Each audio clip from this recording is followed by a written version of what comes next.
कादिर मंदूखेल साहब, सर आप ही फरमाइएगा, क्योंकि विक्टिम पार्टी हम यहाँ पर आपको समझते हैं, तनकीद हो रही है आप लोगों के ऊपर, नून लीग की जानिब से हो रही है, तोपों का रुख जो है वो आप लोगों की तरफ है जो पहले पीटीआई की तरफ हुआ करता था। कैसा महसूस हो रहा है कि जब अपने ही इत्तेहादी तनकीद करते हैं तो बुरा लगता है, अच्छा लगता है, कैसा लगता है? फिर आप लोगों पे एक इल्ज़ाम ये भी है कि आप लोग जो है वो मौका देखकर इस काम की तरफ आ गए हैं कि नून लीग को जो है वो दबा कर कुछ अपनी सियासत की जाए। कहाँ खड़े हैं इस वक्त सर? कहाँ तक बातचीत पहुंची है? कोई बातचीत होगी? क्या होगा? बहुत शुक्रिया फवाद अहमद साहब। मौका दे के क्या, अदम एतमाद की तहरीक पीपल्स पार्टी ने 10 दिन 10 रात दुनिया की तारीखी लॉन्ग मार्च करके और उसकी कामयाबी की सूरत में शहबाज शरीफ साहब को, जो नवाज शरीफ उसको नहीं बनाना चाहता था वज़ीर आज़म, हमने प्राइम मिनिस्टरशिप प्लेट में लेके दिया। नंबर 1 बात आपके सामने। और उस वक्त भी असेंबली में मैं बोलता था कि नून लीग के साथ एहतियात न करो, ये इस काबिल नहीं है, क्योंकि इनके बारे में फितरत है कि ये जब मजबूर होते हैं तो पाँव पकड़ते हैं और जब मजबूरी निकल जाती है तो गले को आड़ डालते हैं। उस वक्त मरियम बीबी ने मेरी क़यादत से मेरी शिकायत भी की थी, वो कि मैंने मिफ्ता इस्माइल की तकरीर का हवाला दिए, मैंने अपने तरफ से कुछ नहीं कहा। उसके बाद जो मुख्तलिफ महकमों के सरबराह बनाए गए उस वक्त, तो चाहे वो डिस्पोज हो, ये जो इलेक्ट्रिक पावर कंपनी है, सारे इनके अपने जो एक्स MNA MP है उनको चेयरमैन वगैरह बनाया, तब भी मैंने बात उठाई। फिर जब लॉ अफसरान की बात आई तब भी मार उठाई। तो नून लीग हमेशा ये कहता है कि वो मीम जरमा सब जमा उपश्तों में कहावत है, सारा मेरा बाकी किसी का नहीं है। अब आप आइए, फिर उसके बाद आप लोग हमें तनकीद का निशाना बनाते थे कि आप हुकूमत इत्तेहादी हो, आपकी जिम्मेदारी है। तो क्या हमारी ये भी जिम्मेदारी नहीं है कि हम अपने सूबे, जो सबका सूबा है पंजाब, उस जो सैलाब में, बदतरीन सैलाब में वो डूबा था, हम ये नहीं कहेंगे कि मरियम नवाज का कसूर था, गो कि ये सैलाब सिंध में भी आया था। आपने देखा यहाँ कोई मिसटेप आपको नजर नहीं आया। ये सैलाब पख्तूनख्वा से भी गुजरा है, वहां भी कोई खास इस तरह नहीं है जो आज तक और आज की तारीख तक जनूबी पंजाब या दूसरे जो सेंट्रल पंजाब एरिया है वो पानी से डूबा हुआ है और सड़कों पे लोग बैठे हुए हैं। क्या एक इत्यादि केसेस से हमने वफाकी हुकूमत से यह मुतालबा किया कि इमरजेंसी, जरा इमरजेंसी लगा दी, जो कि हुकूमत ने लगाई, अच्छी बात है, हमने तारीफ भी की है। उसके बाद हमने ये कहा कि जब तक लोगों का डेटा आपके पास आएगा, आप इसके हिसाब किताब लगा रहे, जो आज तक लगा रहे हैं, आप बेनजीर इनकम सपोर्ट जो ऑलरेडी 2022 में 25-25 हज़ार लोगों को दे चुके हैं, उसके जरिए पैसे दे ताकि वो बेचारे जो सड़क पे बैठे हुए बेयार और मदगार कुछ तो ले वहां पे आगे। बुरा माना, ये होते कौन है, मत दो मशवरे और ये करो। तो पता नहीं, मुझे नहीं समझ में आ रही कि एकदम जो है ना ये मरियम नवाज साहिबा जो है ना पोलन दीवी का रूप क्यों इख्तियार कर गई। आखिर में किसने इनको कान में बोला है कि अगली मर्तबा आप वज़ीर आज़म भी रहेंगे, लेकिन इनको ये नहीं पता कि ये पीपल्स पार्टी है, ये कोई PTI के बर्गर बच्चे नहीं है जो आपने 2-4 डंडे मारे और वो भाग गए। हमने फांसियां देखी, हमने कोड़े देखे, हमने कत्ल गारत देखा, हमने हर चीज देखा, कभी ये गलतफहमी में नहीं रहने। लेकिन आज तो उसने 2 हाथ बढ़ के कहा है। परसों इनका एक बंदा बैठा हुआ था जो झूठ बोल रहा था मेरे सामने, काबीना का मेंबर, हालांकि मौन खसूसी है उनका, और वो कह रहे कि बातचीत होगी, खत्म होगी बात। मैं आपको उसकी बात कर रहा हूँ, जनूबी पंजाब का क्या नाम है उसका, हुज़ैफा रहमान की शायद बात कर रहे हैं। हुज़ैफा रहमान साहब लाइव शो में वो झूठ बोल रहा था कि हमारी बातचीतें होगी। मैंने कहा देख के रे तारिक, वो उसकी नदीम अफजल चंद को नहीं पता, मंदूखेल को नहीं पता। तो मैंने कहा भाई वो हमारा तर्जुमान है, मैं तो चलो एक आदमी शुरू करूं, नदीम अफजल चंद साहब हमारे मरकजी पीपल्स पार्टी का सेक्रेटरी इतलात तर्जुमान है। और फिर उसके साथ साथ मजीद बातें की मैं ये करूंगी। आज भी हमने वर्कआउट किया है, वर्कआउट के बाद सिर्फ फलस्तीन के इशू पे वापस आ गए। हमने आज भी ये रिपीट किए, मरियम बीबी जिस तरह से ये जबान चला रही है, जिस तरह से न जाने किसके इशारे पे ये चल रही, या उसका गुस्सा अपनी चचा के ऊपर है कि ये दूसरी मर्तबा वज़ीर आज़म क्यों बैठा हुआ है, मेरे बाप क्यों खुदे लैन है। तो ये सारे गुस्सा उनके अपनी घर की है जो वो पीपल्स पार्टी पे निश्तर बरसा रही है। फिर ये कहता है कि नेहरू के मामले में जो है ना वो लोगों को सड़कों पे निकाला। तो भाई लोग तो खुद सड़कों पे निकला, आपकी हरकतें ऐसी थी, आपकी चचा की हरकतें ऐसी थी कि जाके सऊदी अरब से या मिडिल ईस्ट से पैसे पकड़ लिए कि जाके जनूबी पंजाब में जाके दूध के नहरें बाएंगे, वहां पे अंडे कटे मुर्गियां पालेंगे और फिर ये करेंगे। लेकिन फिर ये नहीं सोचा कि ये पानी अगर सिंध का काटेंगे तो होगा क्या। क्या माजी का ये भूल गए जो कालाबाग डैम का ड्रामा मचाया गया। और फिर उसके ऊपर से ये कहते हैं कि जी पंजाब की तरफ किसी ने आंख देखा उनकी उंगली तोड़ देंगे। मैं पंजाबी का ख्याल रखूंगा। ओ भाई, तू कहां से पंजाबी आ गई है? पंजाबी हमारा, पंजाबी भी हमारा। और जिस तरह हम पश्तून बन गए, जिस तरह हम सिंधी बन गए, जिस तरह हम बलोच बन गए, उस दिन क्या होगा? जिस तरह हम सराइकी बन गए, उस दिन क्या होगा? ये पंजाबी का ड्रामा आपके वालिद मोहतरम ने भी कर चुके हैं। जाग पंजाब जाग, फिर क्या असर हुआ? आप शुक्र करो कि आपको पीपल्स पार्टी ने लाया है पाकिस्तान में, और आपको फॉर्म 47 के तहत आपको एमएन रहने दिया है। खुद मरियम नवाज फॉर्म 47 की, खुद शहबाज शरीफ फॉर्म 47 के, खुद नवाज शरीफ फॉर्म 47 के पैदावार है तो शुमाइला बीबी को बता दो, कल प्रोग्राम रखे, फॉर्म 45 मुझे दिखा दे, खुदा की कसम जो माफी मांगे मैं मांगने को तैयार हूँ। ये बंद करे ये ड्रामे।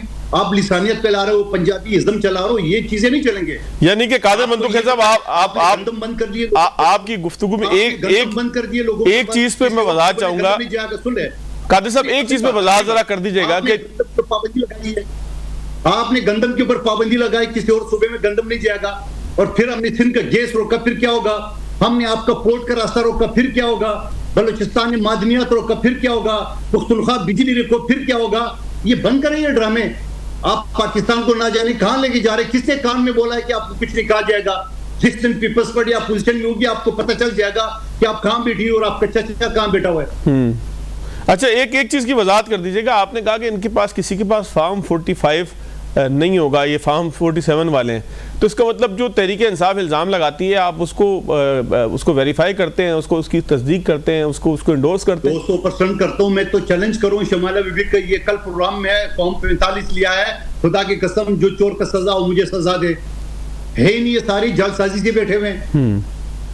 तो ये जालसाजी से जो बैठे हुए हैं, इनको फिर आपने भी सपोर्ट किया है कि आप ठीक है जालसाजी करते हैं? हमने तो मजबूरी में किया है, हमारे पास रास्ता क्या था? पीटीआई को हमने ऑफर किए, वो गाली गलोच पे उतर है, और इनको ऑफर नहीं करते तो क्या ये असेंबली खड़ी होती? क्या ये दोबारा इलेक्शन इस मुल्क जो मुतामिल हो सकता था 17 अरब रुपए खर्च करने के बाद? क्या अगला जो इलेक्शन होता था वो शफाफ होता था? हम तो ये कहते हैं ठीक है, 2018 में जनरल फैज ने आरटीएस सिस्टम बिठा के पीटीआई को बिठाया, अब जो कि 2024 में जाके इनको बिठा लिए, तो ठीक है चलने दो, 5 साल ये भी गुजारे, हमने तो इस मजबूरी में साथ दिए। चले, इंडोर्स किया है आपने, गालम गलोच पे पीटीआई उतराई थी, इस वजह से जो है वो आप लोग मजबूरी में गए। मैं बिल्कुल आपकी बात समझ गया। शुमाइला राना साहबा से पूछ लूँ, शुमाइला साहबा, 2 इल्ज़ामात कह लें या 2 चीज़ों के ऊपर उन्होंने जो है वो इशारा किया है। एक वो कहते हैं कि जी आप कि चचा के खिलाफ जो है वो मरियम बीबी उठ गई हैं, उनकी वफाकी हुकूमत के खिलाफ उठ गई हैं, फिर वो सारे आप फॉर्म 45 वाले नहीं हैं, 47 वाले हैं। और ये अली बुखारी साहब ये बात करते तो हम उसको जो बड़े आसानी से लेते हैं, लेकिन कादिर मंदूक साहब जब कहेंगे तो उसको इंपॉर्टेंस इसलिए देंगे कि वो आपके इत्तेहादी हैं। फिर एक उन्होंने बड़ी अहम बात की, ना जाने किसका इशारा है, तो मरियम बीबी किसी के इशारे के ऊपर ये सब कुछ कर रही हैं कि उन्हें कुछ नहीं कहा जाएगा, वो जो भी कहेंगी? बिस्मिल्लाहिर्रहमानिर्रहीम, बहुत शुक्रिया जी। देखिए, कादिर मंदूक खेल साहब हैं, ये एक मैच्योर सियासतदान हैं और इनका एक अपना नज़रिया और अपनी एक सोच है। ये उस सोच के मुताबिक बात ज़रूर करें, लेकिन ये अपनी पार्टी पॉलिसी, मेरा ख्याल है इनकी ये नहीं है, ये इनके अपने जज्बात ज़रूर हो सकते हैं। तो यहाँ पे ये बात मैं आपको कहती चलूँ कि मैडम पार्टी इनकी वॉकआउट कर रही है, तो पार्टी पॉलिसी तो हुई ना? नहीं, लेकिन पार्टी पॉलिसी कोई फॉर्म 47 नहीं, मैं वॉकआउट की बात नहीं कर रही। जो अभी बातें इन्होंने अभी यहाँ पे कही हैं, उनमें चंद बातें बहुत सख्त हैं जो इनकी पार्टी पॉलिसी के भी खिलाफ हैं। तो मैं इसमें इस डेप्थ में मैं नहीं जाना चाहती। मैं आपको ये बता रही हूँ कि देखिए, पीपल्स पार्टी जो है, इनसे चार्टर ऑफ डेमोक्रेसी जो है वो साइन हुआ था, उसकी कोई मकासद थे। उसका मकसद ये नहीं था कि ये लोग असम्बलीज में आ जाएंगे, ये इनको गवर्नरशिप मिल जाएगी, इनको आइनी ओहदे मिल जाएंगे, या ये काबीना का हिस्सा बनेंगे या नहीं बनेंगे। पाकिस्तान के अंदर जो जमहूरियत डिरेल हुई थी, उसको पटरी पे लाने के लिए हमें एक दूसरे का साथ जो है वो चाहिए था, और इनका जो तसलसल है हमारे साथ, वो उसी चार्टर ऑफ डेमोक्रेसी जो कि मोहतरमा शहीद बेनज़ीर भुट्टो साहिबा ने खुद साइन किया था। बात यह है कि देखिए, जमहूरियत का ये हुस्न है कि जब आपको किसी से इख्तलाफ राय होती है, चाहे आप इत्तेहादी हों, आप एक ही जमात में हों, आप कारकुन हों, आप लीडर हों, जमहूरियत की जो खूबसूरती है वो यही है कि आप उसमें इख्तलाफ राय रखते हैं। अब इख्तलाफ राय जो है वो इख्तलाफ राय भी एक हद तक होनी चाहिए, उंगली नहीं तोड़नी चाहिए ना। जब चीजें अपने घर से बाहर होती हैं जी, जब आप मामलात को अपने घर से बाहर ले आते हैं तो दुनिया आपका महज तमाशा देखती है और आप तमाशा बनते हैं। अब पीपल्स पार्टी ने ये ठान ली है कि अब इन्होंने खुद भी तमाशा बनना है और दूसरों को भी बनाना है, जबकि इनको मालूम है कि एक आला सतही कमेटी जो है वो बन चुकी है और आला पीएम साहब इसके ऊपर नोटिस ले चुके हैं। और ये किस तनाजुर में मरियम बीबी साहिबा ने बातें की हैं उसके ऊपर भी मैं आपको थोड़ी सी रोशनी डालती चलूं कि मरियम बीबी ने इनको ये कहा था कि बिलावल भुट्टो साहब मेरे छोटे भाई हैं और जरदारी साहब मेरे बुजुर्ग हैं। मैं उनसे गुजारिश करूंगी कि आप अपने तर्जुमान जो हैं आपके, उनको तर्जुमानों को ज़रा आप थोड़ा सा उनकी इस्लाह करें कि वो पंजाब के ऊपर तनकीद करने के बजाय जो हमारे तामीरी काम है उस पर भी बात करें। और तनकीद किस बात पर की जा रही है? हमने कहा कि हमने बैनुल-अक़वामी इमदाद नहीं लेनी, उसके लिए अब मरियम नवाज शरीफ जो है इनकी जद में आ गई। हमने कहा कि जी बेनज़ीर इनकम सपोर्ट स्कीम के तहत हमने पैसा नहीं देना, हम अपना मैकेनिज्म तय करेंगे, क्योंकि बेनज़ीर इनकम सपोर्ट स्कीम का जो मैकेनिज्म है वो 10 या 20 हज़ार से ज़्यादा रकम जो है वो नहीं मुंतकली हो सकती और उसके ऊपर हमारे कुछ रिजर्वेशंस थी। अगर हमने उनके ऊपर इनका ये कहा नहीं माना तो इसका मतलब है कि अब ये हम पे इल्ज़ामात लगाना शुरू कर दें। मरियम बीबी ने अगर ये बात की है तो उसके तनाजुर भी देखें कि इन्होंने अगर जो मशवरे दिए हैं या कोई तनकीद बराए इस्लाह होनी चाहिए। अगर आपकी सजेशन, आप मुझे कोई सजेशन करते हैं, मैं आपकी सजेशन नहीं मानती, इसका क्या मतलब है आप मेरे पे तनकीद करना शुरू कर दें। और पानी की रही बात, तो पानी की बात के ऊपर तो कोई दूसरी राय ही नहीं है। वो तो सिंध ताश मुआहदे के मुताबिक चीज़ें डिवाइड हो चुकी थी कि भारत में क्या आएगा, पाकिस्तान में क्या आएगा, पाकिस्तान के बाद पंजाब को कितने दरिया मिलेंगे और सिंध को कौन सा दरिया मिलेगा। 5 दरियाओं की ये सरजमीन है, इसको किस तरह से सतलुज किसको मिलेगा, कहाँ जाएगा पानी, ये सब चीज़ें जो हैं उसी मुआहदे का हिस्सा है और उसके बाद भी इसके ऊपर बहुत काम हो चुका। अगर पंजाब अपना ये समझता है कि यहाँ से नहरें निकाल दें, अगर इस दरिया को तोड़कर या बंद बांध कर आगे निकलें और कल को हमारा जो बहुत ज़्यादा जो एरिया है वो फ्लड से बच जाएगा, तो ये तो एक इंतज़ामी सोच है, ये तो एक हिकमत अमली है। इसके ऊपर सिंध को क्या प्रॉब्लम है, इसके ऊपर बलोचिस्तान को क्या प्रॉब्लम है? आपका पानी तो नहीं ले रहे, पानी तो हम अपना ले रहे हैं जिसको हम अदम एतमाद है असल में, बेमहार मौजों को मैडम अदम एतमाद है सूबों के दरमियान, असल प्रॉब्लम ये है अदम एतमाद है सूबों के दरमियान और उसको फिर इस तरह के बयानात, उंगली तोड़ देंगे, आंखें निकाल देंगे, टांगें तोड़ देंगे, ये और कॉम्प्लेक्स आप पीपल्स पार्टी को, सर पीपल्स पार्टी को ये कॉम्प्लेक्स क्यों है कि इनका पानी कोई ले लेगा या इनके हक पे कोई डाका डालेगा? इनको क्यों ये खौफ आ गया?